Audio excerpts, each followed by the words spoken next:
Shalom ma famille, excusez-moi du dérangement, je suis pas pasteur, je suis ton frère, ton bon petit, ce que tu veux. Je veux pas garder ça là dans mon ventre. J'ai essayé d'évangéliser une amie récemment, elle me dit qu'elle peut pas être chrétienne parce que les chrétiens sont trop cruels. Un autre me dit que lui il préfère rester chez lui pour prier que d'avoir une communauté. Voilà. Moi ma question c'est, est-ce que quand le Seigneur était sur terre, est-ce que quand il se promenait pour prêcher, les gens le fuyaient? Jamais. Au contraire, des gens venaient de partout pour le voir, pour l'écouter. Parce qu'il était un réconfort pour tout le monde. Il guérissait tout le monde. Il approchait tout le monde. Il parlait avec les prostituées, les gens de mauvaise vie, parce qu'il aimait les autres. Il avait la compassion pour les autres. Il ne les jugeait pas. Il les prenait tels qu'ils étaient. Si Dieu lui-même se mettait au niveau des autres, qui sommes-nous pour juger? Aujourd'hui, on n'a plus d'amour. Les gens, quand ils entendent chrétien, ils entendent juge. Au lieu d'entendre soutien, au lieu d'entendre aide, l'hypocrisie va nous tuer. Mon pote me disait qu'il préfère avoir pour ami un noussi qu'un chrétien. Parce que les noussis disent les bêtes, si tu as chier, il va te dire tu as zaï. Mais le frère, lui, il garde tout dans son ventre. Genre, le ciel n'a qu'à te révéler ce que tu lui as fait de mal. Oh, le Seigneur même dit de parler quand ton frère pêche contre toi. Avant de venir t'arrêter devant les gens, pour dire Jésus t'aime là. Toi-même, faut les aimer aussi. Être chrétien, c'est pas prêcher l'évangile seulement. C'est d'abord aimer Dieu et aimer son prochain comme soi-même. Dis la parole de Dieu. Car la Bible dit que ces trois choses demeurent. La foi, l'espérance et l'amour. Mais la plus grande de ces choses, c'est l'amour. Ça veut dire que l'amour vient avant la foi. Or, sans la foi, on ne peut être agréable à Dieu. Donc, imagine un peu l'importance de l'amour. Frère, la foi qui nous permet d'aller au ciel. On me dit que l'amour est plus fort que ça. Donc, il faut comprendre. C'est là le Seigneur va nous dire, je ne vous ai point connu. Mais aïe Seigneur, on a prêché en ton nom. On a fait ceci, on a fait cela. Mais pourquoi? Il va nous dire, parce que vous n'avez pas d'amour.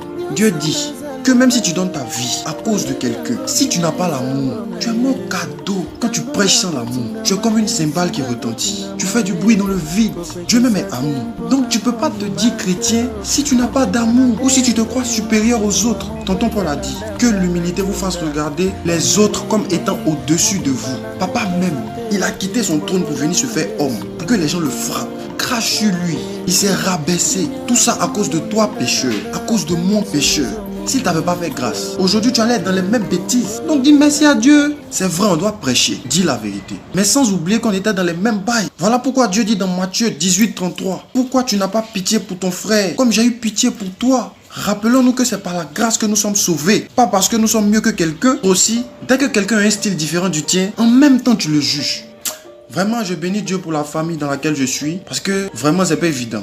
La Bible dit dans Jean 7, 24, ne jugez pas selon l'apparence, mais jugez selon la justice. Parce que la vie chrétienne, c'est dans les œuvres, c'est pas dans l'apparence ou dans la bouche. La Bible dit que Satan même se déguise en ange de lumière. Donc si tu te portes sur l'apparence, tu risques de tomber sur des sorciers, bro, à cause de cheveux, des t-shirts et de jeans. Tu dis aux gens qui vont pas aller au ciel. C'est que les chrétiens des États-Unis vont pas aller au ciel. C'est que les chrétiens de France vont pas aller au ciel. Parce qu'on porte pas chemise pagne là-bas.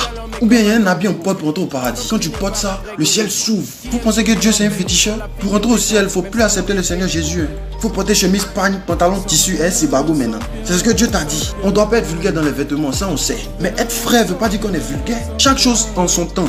On n'est pas des vieux. Pourquoi tu veux qu'on s'habille comme des vieux? Quand on était bébé, on portait des couches, non? On est jeune maintenant, on porte des habits de jeunes. Comme on ne porte pas chemise pagne, tu es fâché. On n'est pas sanctifié. C'est comme ça que vous empêchez la jeunesse de venir à Christ. Vous chargez les gens avec des fardeaux pas possibles. Oh, Jésus veut les décharger. Ce que vous dites là, Jésus n'a pas dit ça. Vous faites ça depuis des années, ça n'arrange rien. Mais vous persistez dedans. Tu es jeune, tu fais comme les vieux. Ok, c'est ton choix.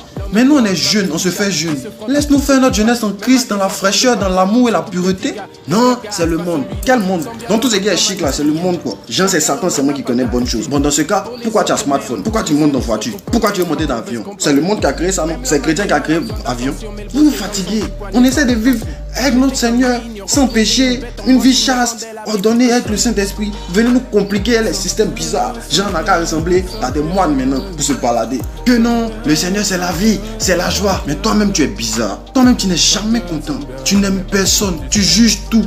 Tu es toujours là à critiquer les gens. Ta vie n'avance pas. Bon, à un moment on se demande bien de quel Dieu tu parles. Des extrémistes. Il va tout en sorcellerie.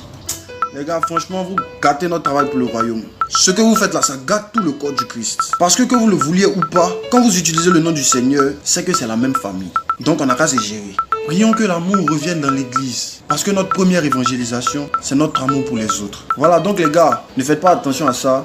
Venez à Jésus comme vous êtes. Lui-même, il va changer ce qui ne va pas. Il aime les gens vrais.